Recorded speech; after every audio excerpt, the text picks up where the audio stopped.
have Kunal Sanghavi, the CFO of the company, who will join us shortly. Now, everybody is very anxious to know as to how good is the budget, how will it impact their sources of income, their earnings, their tax impacts, etc., etc. So now, the latest union budget by Mrs. Sitaraman was received well by the equity markets, barring the little bit of volatility post the completion of the budget speech when we saw a sharp fall, but then it recovered quite well later on. So it was broadly received quite well by the equity markets, as it was not uh, populist as feared by some analysts ahead of the string of elections, state elections that we have, and also due to the growth push on the supply side which the budget has provided for. The FM has stayed on the course set in the previous budgets in terms of spurring investments and also spending capex. However, revival of demand seems a little bit difficult, going by the fact that allocation to rural populace in terms of food and fertilizer subsidy has been cut in this budget, and even the Manarega allocation has been cut. So, in that sense, the hopes or expectation of revival of demand from the rural areas will get a bit postponed till we see a good rainfall, good crop, and a higher MSP, which will sort of fuel the higher demand from that side of the country. The other concerning thing is the interest rates seem to be going higher uh, because of the higher than expected FY23 fiscal deficit. The street was expecting 5.8 to 6.1 percentage kind of fiscal deficit for FY23. What the FM has proposed is 6.4%, so which is higher than what most street analysts had expected. So this will put pressure on the interest rates because government will borrow more. We'll come to that in a bit. So now also the provision which was expected to enable the inclusion of Indian sovereign bonds in the global indices, the tax provision did not come through. So now in the post-budget discussion, it was mentioned that there are certain concerns on the part of the government to provide this kind of an exemption, and they are in discussion with the authorities as to how they can move forward in the matter. So it is not likely to happen soon. It may happen sometime, earliest it may happen in the second half of FY23. So till that time, the inflows from the foreign investors based on the inclusion of sovereign bonds in the global bond indices may get postponed. So till that time, the government borrowings will have to be funded by the local investors, and that will create an upward pressure on interest rates. Now, this will also result when the interest rates are higher, then the expensive, more expensive valued sectors will see lower investment or lower valuation. So we could see shift in demand from the expensive valuations to cyclicals going forward. Now, having said that, the budget is growth inducing and does the heavy lifting by sharply increasing the capital expenditure. The focus on boosting manufacturing as well as the underlying emphasis on areas such as startups, modern mobility and clean energy shows that the FMS prioritizes long-term growth. A large increase in the allocation to roads and bridges from rupees 1,14,000 crores in FY22 to 1,80,000 crores in FY23 is a big jump and can have a trickle-down effect on the input industries, that is steel and cement, and also improve the road infrastructure. However, execution of these remains a main challenge to reap the full benefits. Now, Kunal, are you there? Yeah, hi. So essentially, we definitely see this as one of the budgets which was more like running on an ongoing basis, and the overall outlay of 35% increase in capital expenditure is a very, very big plus. I also foresee, and considering that we see maybe a little higher higher fiscal deficit that is there, and then it will be interesting to evaluate that how foreign investors look at this, and maybe that is something where you can also throw some lights as to how markets will also take this. But I foresee that as definitely a big plus. And then one of the very interesting things that I see is that there is no tightening measure of liquidity post pandemic, which was probably one of the worries, which could have also kind of had some impact on the interest rates. But we kind of continue to see the spending being very robust, and that may actually continue to have the overall spend on a much higher. However, it would be interesting to hear from you as to which sectors and where you see a larger momentum. Yeah, sure. So now, sectorally, as I mentioned, the capital goods industry is a clear beneficiary because of the higher thrust on capex. The government capex will be supplemented by private capex. Just the government capex may not be sufficient, and we are seeing a lot of private capex announcements over the last few months, so which will start rolling out in the coming year. So that will be beneficial to all the capital goods manufacturers. Apart from that, steel and cement manufacturers could also do well. So broadly, on a first glance, these are the three sectors which are clear beneficiaries. The budget may be neutral for a lot of sectors. For sectors that are dependent on the rural demand like FMCG, consumer durables, etc., they may be a little disappointed. So probably there we may see some minor negative impact on the sectors. Now, Kunal, what do you think are the tax provisions? Are there any important tax provisions in this budget, or this time she has left income tax largely unchanged?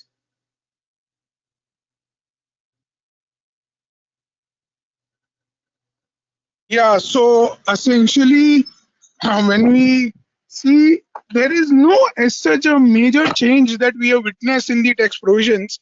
And more importantly, there is some relief in terms of long term capital gain, especially with respect to little wealthy investors, considering that surcharge has been capped at 15%.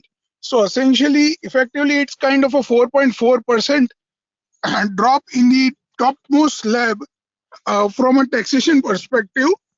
However, we don't see much change. See, there were certain things like double taxation, STT, wherein there could have been some kind of a respite, or maybe certain things for salaried investors, which we didn't see really forthcoming. However, from an overall perspective, there has also been a reduction in surcharge for corporates from 12% to 7%, which is also one of the welcome move. So considering that, I believe that that overall net we are neutral. We don't see much in test. GIFT City IFSC has kind of seen certain tax exemptions continuing, but that is where we are.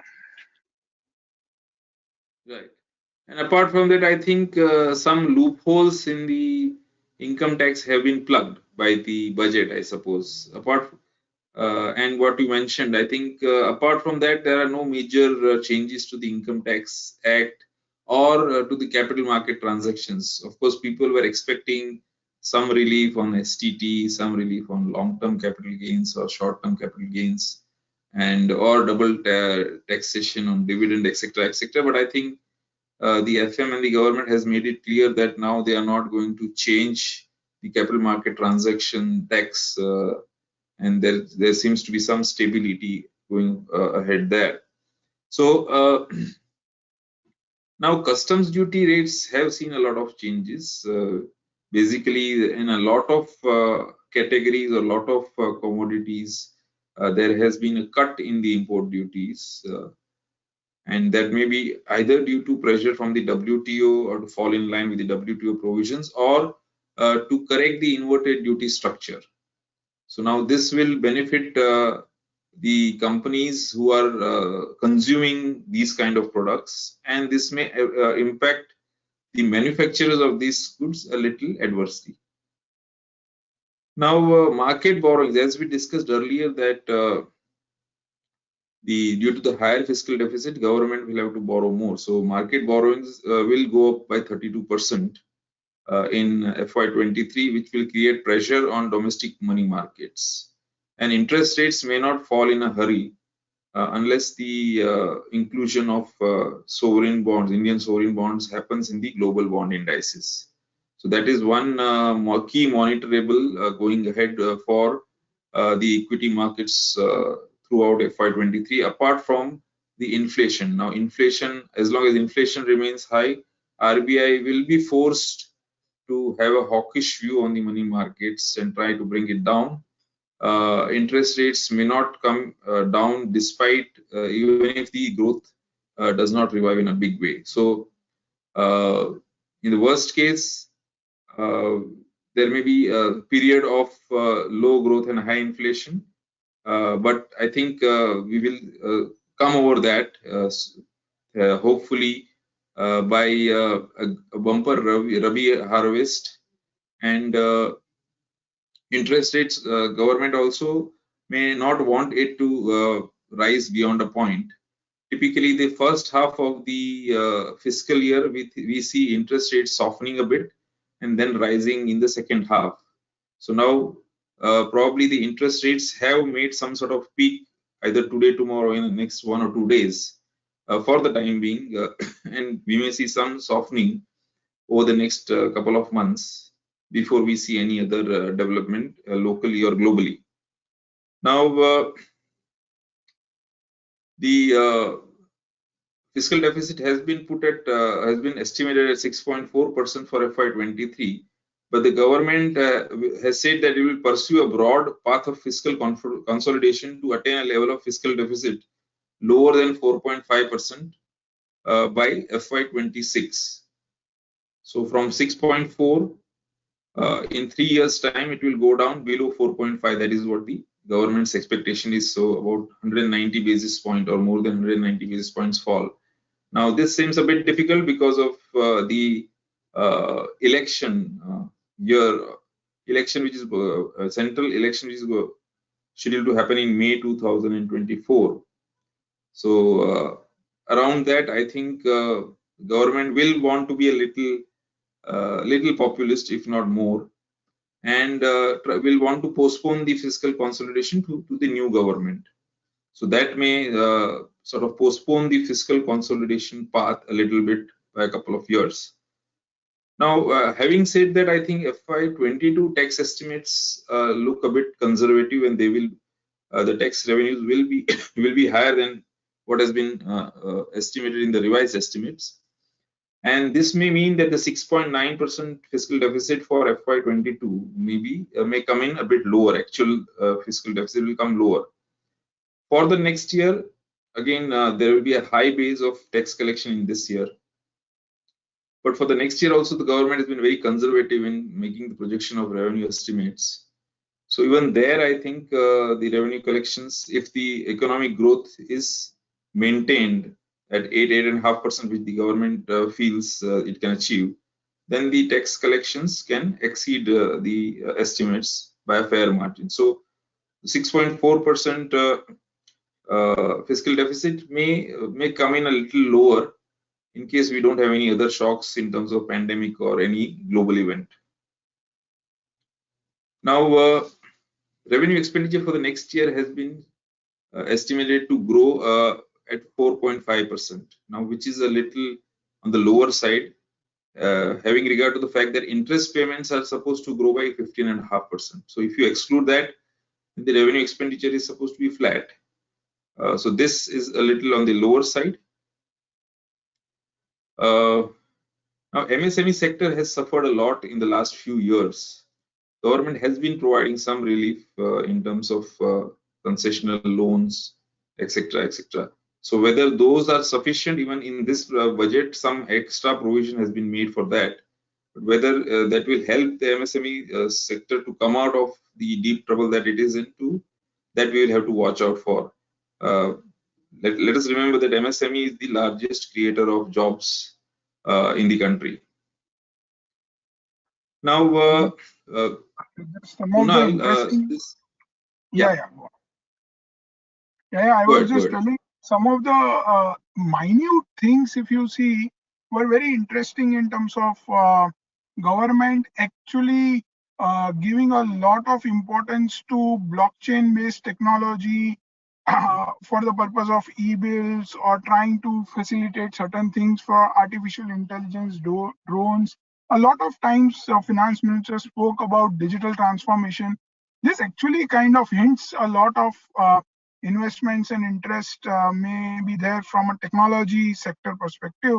And although no direct incentives were kind of announced from there, but if we try to identify these sectors, maybe this is one area which we can look at. Besides, there was some explicit mention of pharma and green energy kind of sectors like solar, which we say, which kind of definitely saw some amount of PLI schemes getting extended. And then I also kind of noticed one of the very important things, that while we see a very buoyant exports, especially in these 9 months, we have seen kind of one of the highest, and there were certain export promotion kind of incentives getting announced, so which may actually help certain export sectors. On the import side, government has allocated 68% of their defense kind of a budget to domestic sectors, which actually calls for a lot of domestic defense kind of a thing. So I see these are some of the sectors definitely which may see interest. Do you also feel that pharma, which has been given certain interest, will actually see a very high interest? In case you feel, you may highlight. Yeah, pharma sector has done well over the last few years, especially aided by the COVID pandemic. So where the demand for medicines generally has gone up. Of course, demand for non-COVID related disease has also come down because those treatments got postponed. So pharma continues to be on a very good wicket. Government wants to expand the coverage of health, set up primary, tertiary, secondary health centers across the country, and so I think pharma continues to be looking good. It keeps facing regulatory issue time and again in terms of US FDA alerts and such like. But yeah, they will come over it. The domestic focused pharma will continue to do well. Pharma companies who are more export focused will have to sort of look at a lot of other issues like regulatory issues and such like, and the competition abroad in terms of generic drugs. But otherwise, yeah, domestic focused pharmas, I think they are on a good wicket. Now, divestment target for the current year has been set at 78,000 crores. So government is essentially expecting LIC's IPO to sail through before the end of March. And BPCL's divestment has got postponed to next year. And for next year, I don't think, and government has not assumed any other big divestment. So this is a little conservative. Plus, asset monetization targets have not been explicitly stated in the budget document. So there also the government has some scope to raise resources. So these are some buffers that the government has to sort of bring down the expected fiscal deficit below 6.4% in the coming year. Now, as far as the impact of the budget on the capital markets is concerned, I think post maybe a couple of days from now, most of us will forget about the budget impact on the macroeconomy and on individual companies, and we will go back to analyzing the micro performances and the results and such like. In the meanwhile, as Kunal also mentioned, the reaction of FPIs to the budget will be very important to track and monitor, whether they feel that the 6.9% fiscal deficit for the current year and 6.4% for the next year is allowable in their view, or whether it should have been brought down more aggressively. So that will be very crucial. Plus, in case the US Fed also starts to tighten monetary policy faster than expected, maybe by a 50 basis point rate hike in March meeting, then probably I think we could see some further outflows from the FPIs. But otherwise, I think in case the FPIs don't take a very adverse view of the budget provisions, markets will remain quite steady, will keep correcting upwards from small sell-offs. And no bad news is supposed to be good news in most budgets, So unless there is a big burden which is brought in by the budget, people generally forgive and forget the union budget provisions. So here we have a budget which is conservative, which is credible. It could have done a little more, but under the circumstances, I think it has done reasonably well. But we are more concerned currently about the global macro and global monetary situation rather than the local situation. The local situation continues to be steady, and we are on the cusp of a revival. Now, that when that revival will happen is the only question, whether it will happen next quarter or 2 quarters down the line. It has to happen, there is no doubt about it. But in the meanwhile, if the global monetary situation turns adverse and FPIs continue to sell, then we could see lower levels going ahead. Kunal, you have anything else to add? No, I think so. I agree with you, and especially with the fact that we have seen quite a buoyant market for last whole of pandemic broadly, except for last couple of months where it has been seen some ups and downs. And it will be also interesting how global plays going forward from the overall perspective, because it will have a significant impact on India. And we have been witnessing some turmoil in the global, besides the commodity prices also trying to rule a lot in terms of this thing. And given the fact that still there continues to be significant focus on manufacturing, we saw a lot of things around semiconductors and various other similar industries getting incentives, and also a lot on rural farming, a lot to farmers, a lot to rural industry. In fact, a lot of digital transformation to the rural India. I strongly believe the legacy in terms of the overall way in which our budget is approached has been very well balanced with a lot of new age things. And definitely, while this is going to be a growth oriented budget, it definitely going to help in the long run. Short term, one will have to witness and see how it sees, given that we have been in bull market for a while. Okay. Now we shall take a few questions. Arindam Bhattacharji has asked, what is going to happen to gold price? Will SGB be issued by the government? Will SGB be attractive to the investors? Please discuss. So now SGB, I think government will continue to issue SGBs. Government wants to reduce the import of gold and the outflow of foreign exchange because of the import of gold. And that is why they have given this alternative of issuing the SGB. And SGB is a very good option of holding gold. You get interest of 2.5% plus redemption in terms of the gold value at the time of maturity. So instead of holding physical gold, or even instead of holding gold ETFs, you can hold SGBs. Now, gold price direction is a little tough to estimate at this point of time. Gold typically is in demand when there is general fear in the global market, and gold is looked upon as a safe haven asset. So whether currently that is the situation, so for example, if there are geopolitical conflict escalates in Europe or elsewhere, or even China, Taiwan for that matter, then suddenly gold will come back in favor. But till that time, I think as the interest rates keep on rising, the attraction of gold is temporarily lower.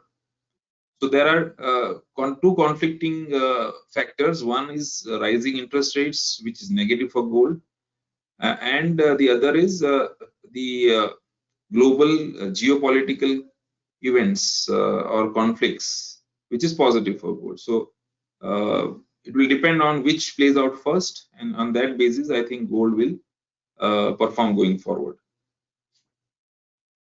Now, next is Raj Daga. He is asked, will tech sector be one of the biggest sector to invest in FY23? So now I think Kunal has answered that partly. There are a lot of provisions for encouraging spending on technology. Kunal, you want to take it forward? Yeah, sure. So yes, you are right. There are a lot of provisions to kind of enable technology is one thing, but there are a lot of subtle procedural changes and enabling various things.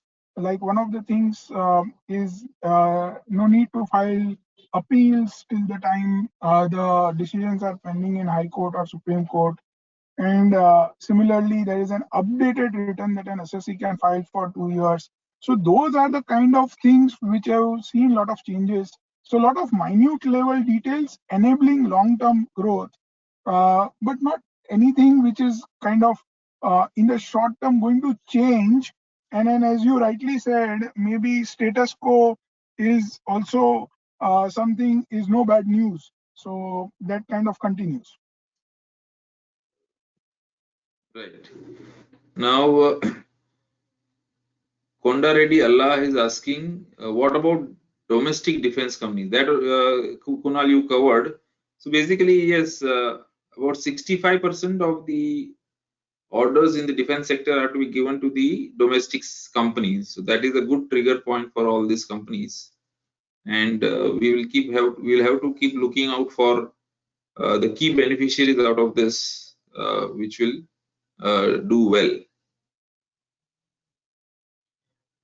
Then Manoj Kapil has asked, is the government stand towards cryptocurrency changed in this budget? Kunal, you want to take this? Sure. So essentially, we definitely see a recognition that there is something like cryptocurrency and similar things that exist, and people are taking positions around it as one of the asset classes or trying to do some investments, and government has definitely covered it as a part of the taxation. So there is a recognition, realization at the government level, and then also a very important step by the government considering the crypto and ecosystem in the global scenario is around a digital currency by Reserve Bank of India, which essentially shows that definitely government has recognized, realized whether really it has been recognized to the extent that it can be freely tradable in India, not necessary yet, but yes, a first step towards it in terms of making sure that any gains from it is well taxed, and also a step to make sure that the Indian crypto or the so-called RBI digital currency comes into place rather than really seeing the cryptos of the world. Right. And the regulation on crypto is underway, I think. There is a draft paper which has been circulated, and government is awaiting reactions and to it. And maybe over the next 1 or 2 quarters, that regulation also may be introduced. And then it will have full recognition, I suppose. Till that time, government did not want this to escape the tax, and that is why they have introduced this provision. Now, how high fiscal deficit affects the stock market in general? Simarpreet Singh is asking. So as I discussed earlier, high fiscal deficit means that the fiscal deficit is funded by borrowings by the government. And if government comes out to borrow more, then the interest rates tend to go up. When interest rates tend to go up, on the one hand, the profitability of the corporates gets affected, and on the other hand, the valuation of a company share is dependent on the discounting factor. Now, discounting factor, the future earnings are discounted to arrive at a current value. So, in case the interest rates goes up, the discounting factor goes up, and if discounting factor goes up, the current value automatically reduces. So so effectively your current valuation of equity shares gets adversely impacted due to the high fiscal deficit. Now next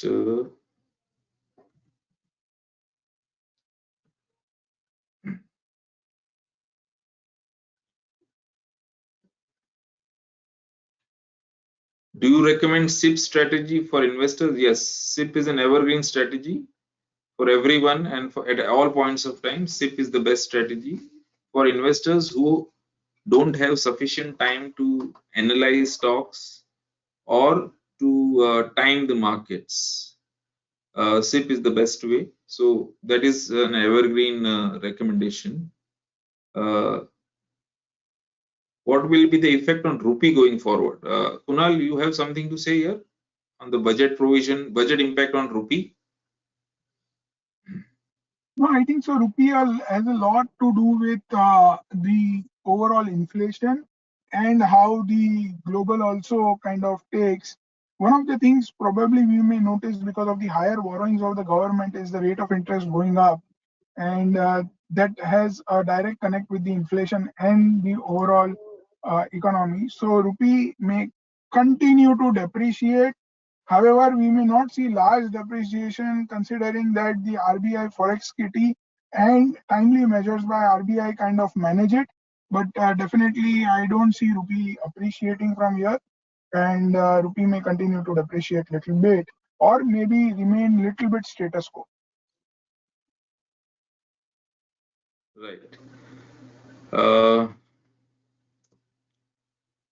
Mr. Praveen, yeah, his question has already been answered in terms of key sectors positively and negatively impacted.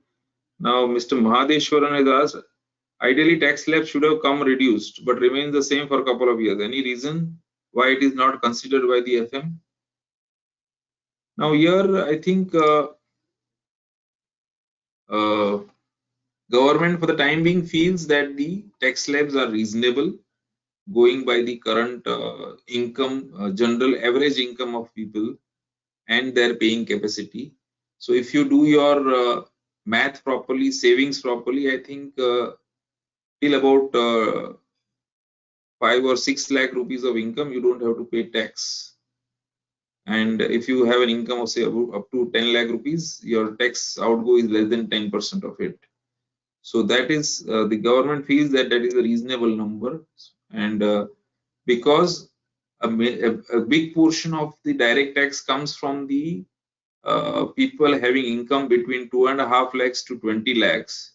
Any change there will impact their overall collection from income tax. So till they have some other source where they can compensate the loss of revenue from such a cut in income tax, they may not be able to do that, and they typically want to have stability in tax rates. That is their stand. But because of that, the salaried and middle class people are a little disappointed. I kind of tend to agree with you, and there was a kind of trend that was said that at least every year there has to be some more incentivization in taxation. But I kind of agree that we are kind of already government is spending so much that it is going into tax and hence fiscal deficit. So there is no room per se to reduce as such, and keeping it even status quo is something I would say commendable rather than collecting more taxes. Right. Now, Sruit Bhattacharya has asked, no introduction of wealth tax, increase in capital gains tax, and LTCG surcharge up to 20%. Whether market will be happy now? So, before every budget, there is that fear created that estate duty will come back, wealth tax will come back, and then so if that fear psychosis is created, then if that doesn't come in, then you are relieved. So that is a psychological game being played by media and maybe some other government sources. So there was never an expectation of wealth tax introduction or increase in the capital gains tax. So there is not much to be happy about non-introduction of such things. But anyway, as we discussed earlier, no bad news is good news, and we have to move forward based on that. Now,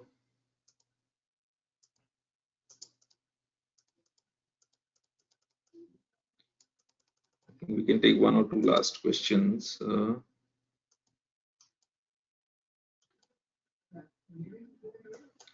What will be the effect of this budget on inflation rate? Mahadeshwaran R is asking. So, Kunal, you want to take this? Sure. If you can just repeat the question. What will be the effect of this budget on inflation? Yeah, so I kind of answered it. Inflation essentially is going to be continue to be going to be on the higher side because we have seen constant increase in government spending and there is no tightening of liquidity. Even so, kind of no quantitative easing, no kind of tightening, and the credit also continues to be buoyant. So there will be ample liquidity in the ecosystem. The purchasing power is going to be higher and therefore we will continue to experience inflation and this is going to kind of also inch up a little bit on the interest rate and inflation is being kind of the biggest room in the elephant for maybe say last few months for the equity markets as well, so that continues to be a worry, but it's a growth inflation. That is what something we should not forget, and therefore it's a good problem to solve. Right.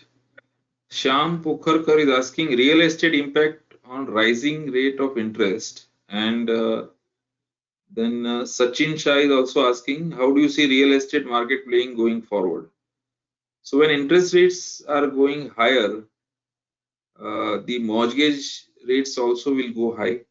It all depends on how long the interest rates remain high. So if they are going to remain high for a couple of months, then the banks may not be in a hurry to raise mortgage rates. But if it is going to be longer, beyond say 1 or 2 quarters, then the banks will be forced to raise the rates on mortgage loans. And if that happens, then the EMI, monthly EMI number will go up and it will definitely have some impact on the demand for real estate. And as it is, real estate as a sector has done very well over the last year or so because the inventory levels have come down. People have bought bigger homes or more homes, separated, nucleus families have been formed. So in that sense, real estate market has done quite well so far. And going forward, they will continue to do well except for this negative of interest rates. So if this interest rate fear plays out, then there is going to be some temporary dampening effect on the demand for real estate. Right. I think we have done with most of the questions. Now, Kunal, you have anything to say at the end?